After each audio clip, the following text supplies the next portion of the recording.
خالد بن ولید یہ ایک ایسے مرد مجاہد کی داستان ہے جس نے دنیا بھر میں اسلامی فتح کے جھنڈے گاڑ دیے۔ زمانے بھر کے کفار چاہتے ہیں خالد بن ولید کی تاریخ کو اٹھا کر بند کر دیا جائے، کیونکہ بہادروں کی تاریخ پر بہادر پیدا ہوتے ہیں، بزدل یا ناچنے گانے والے نہیں۔ آج ہم آپ کو ایسے ہی بہادر کی داستان سنانے جا رہے ہیں جس کو رسول اللہ صلی اللہ علیہ وسلم نے سیف اللہ کہا، یعنی اللہ کی تلوار۔ حضرت خالد بن ولید رضی اللہ تعالیٰ عنہ اسلام کی پہلی آرمی کے عظیم سپہ سالار تھے۔ اس زمانے کی دو سپر پاور بازنطینی ایمپائر کیسر ہرکیولس اور شہنشاہ فارس کسرا اردشیر کی عظیم فوجوں کو جنہوں نے دھول چٹائی اور دونوں مہان سامراجیہ کے پرخچے اڑا، وہ بہادر کوئی اور نہیں حضرت خالد بن ولید ہی ہیں۔ اور اسی بہادری کا، شجاعت کا ظہور پہلی بار جنگ محتہ میں ہوا تھا۔ یہ تاریخ کا ایک ایسا عظیم واقعہ ہے جس کو آج یہ قوم بھول بیٹھی ہے، جس کو تاریخ میں جنگ محتہ کے نام سے جانا جانے لگا۔ جنگ محتہ شام عرب سیریا علاقے میں آباد قبیلہ غسان سے ہوئی تھی۔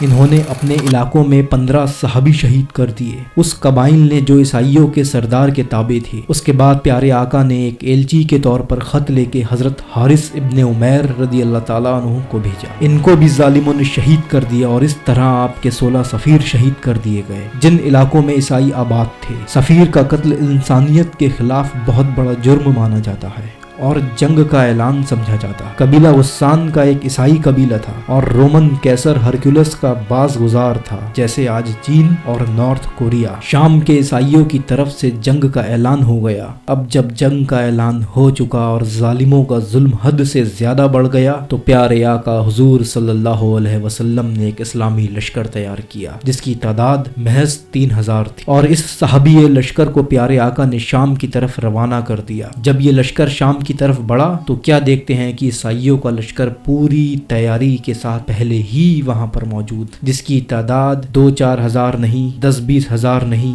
2 لاکھ سے بھی زیادہ۔ صحابہ کرام لشکر کو دیکھ کر رک گئے اور آپس میں مشورہ کرنے لگے کہ ہم 3000 اور کہاں یہ 2 لاکھ کا لشکر۔ مگر لشکر کی کمان حضرت زید ابن حارثہ نے سنبھالی ہوئی تھی۔ آپ نے فرمایا، یہاں ہم جیتنے کے لیے نہیں، شہادت پانے کے لیے آئے ہیں۔ ہمارے دلوں میں جیت کا نہیں، شہادت کا جذبہ ہے۔ اور آپ حضرت ابن حارثہ کفار سے لڑتے ہوئے شہید ہو گئے۔ پیارے آقا نے مدینہ شریف میں اعلان کر دیا کہ زید بن حارثہ شہید ہو گئے ہیں۔ اس کے بعد لشکر کی کمان ظفر ابن ابو طالب نے سنبھالی، جو حضور کے چچا زاد بھائی اور حضرت علی شیر خدا رضی اللہ تعالیٰ عنہ کے بڑے بھائی تھے، وہ بھی شہید ہو گئے۔ حضور نے ان کا بھی مدینے میں اعلان کر دیا۔ جس کے بعد لشکر کی کمان عبداللہ ابن راوا نے سنبھالی، جو انصار قبیلے کے تھے، وہ بھی شہید ہو گئے۔ جنگ میں مسلمانوں کے ایک کے بعد ایک لگاتار 3 سپہ سالار شہید ہو گئے۔ یہ 3 صحابی وہ تھے جن کو شہادت کی خوشخبری حضور نے پہلے ہی ان کو سنا دی تھی، جو آپ نے پہلے ہی طے کر دیا تھا۔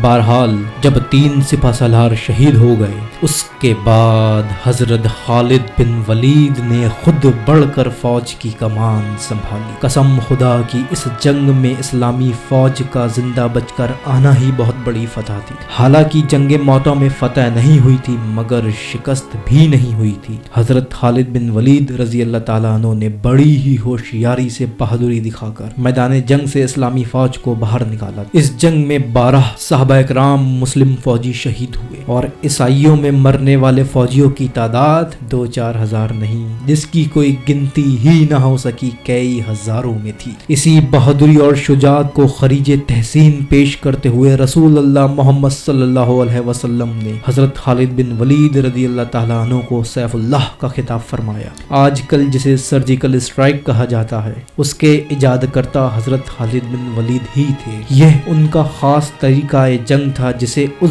زمانے میں شبخون کہا جاتا تھا۔ حضرت خالد بن ولید نے 500 گھڑ سواروں کی ایک ٹکڑی بنائی تھی جس کا کام یہی ہوتا تھا کہ حملہ کرو اور پیچھے ہٹ جاؤ، پھر حملہ کرو اور پیچھے ہٹ جاؤ۔ اس طرح خالد بن ولید دشمن کی آدھی طاقت برباد کر دیا کرتے تھے۔ اسی طریقہ کار کی بدولت خالد بن ولید نے اس وقت کی سپر پاور روم اور فارس کو فتح کیا اور اسلام کا پرچم لہرایا۔ بعد میں ملت اسلامیہ کی سبھی فوجوں میں یہ گھوڑ سوار رسالہ اہم شعبے کی حیثیت سے موجود رہا۔ بعد میں بہت سے اسلامی سپہ سالاروں نے حضرت خالد بن ولید کے نقش قدم پر چلتے ہوئے تاریخ میں سنہرے پنے درج کرائے۔ حضرت صلاح الدین ایوبی رحمۃ اللہ علیہ، موسیٰ بن ناصر رحمۃ اللہ علیہ، طارق بن زیاد اور محمد بن قاسم رحمۃ اللہ علیہ اس فہرست کے نایاب نگینے رہے۔ انشاءاللہ طارق بن زیاد کے بارے میں آپ کو پھر کبھی بیان کروں۔ اپنے آخری وقت میں حضرت خالد بن ولید نے اپنے ساتھی کو بلا کر کہا، بتاؤ میرے جسم کا کون سا حصہ ایسا ہے جہاں زخم نہیں ہے، پھر مجھے شہادت کیوں نہیں ملی؟ ساتھی نے جواب دیا، آپ کو اللہ کے رسول صلی اللہ علیہ وسلم نے سیف اللہ کہا، یعنی اللہ کی تلوار۔ بھلا اللہ کی تلوار کیسے ٹوٹ سکتی ہے؟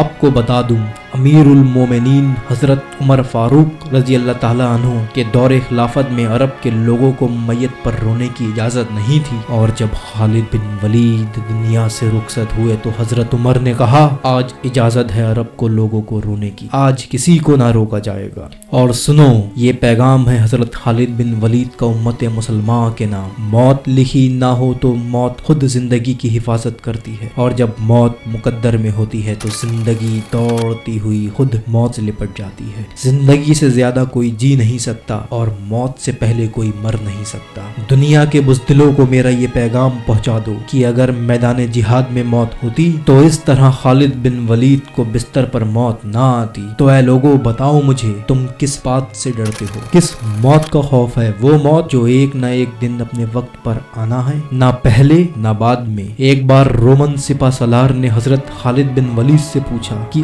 آخر آپ اتنی قلیل تعداد میں بھی ہو کر ہمیشہ فتح یاب کیسے رہتے ہو؟ تو سنو حضرت خالد بن ولید نے کیا جواب دیا۔ حضرت خالد بن ولید نے کہا، جتنی تمہیں زندگی سے محبت ہے اس سے کہیں زیادہ ہمیں شہادت عزیز ہے۔ سبحان اللہ۔ یہ تھی ایک بہادر کی داستان جس نے 125 کے آس پاس جنگیں لڑیں اور اسلام کی سرحدوں کو دور دور تک پھیلایا۔ لیکن افسوس، آج ہم اپنی تاریخوں کو نہ تو پڑھتے ہیں اور نہ ہی سنتے ہیں، اور دیکھتے ہیں تو ناچ گانا، فلم، ڈانس۔ یہی وجہ ہے قوم بزدل بنتی جا رہی ہے، اور دلوں میں موت کا خوف اور جینے کی لذت خواہشیں پیدا ہوتی جا رہی ہیں۔ جب بچوں کے ماں باپ سلمان اور شاہ رخ کے فین ہوں گے تو ان کی کوہوں سے ناچنے گانے والے ہی پیدا ہوں گے۔ خالد بن ولید یا سلطان صلاح الدین ایوبی جیسے مرد مجاہد نہیں، وہ کسی نے کیا خوب کہا ہے کہ تیرے اعمال سے ہے تیرا پریشان ہونا، ورنہ مشکل نہیں مشکل آسان ہونا۔ پورے عالم پر ہو حکومت تیری اے مسلم،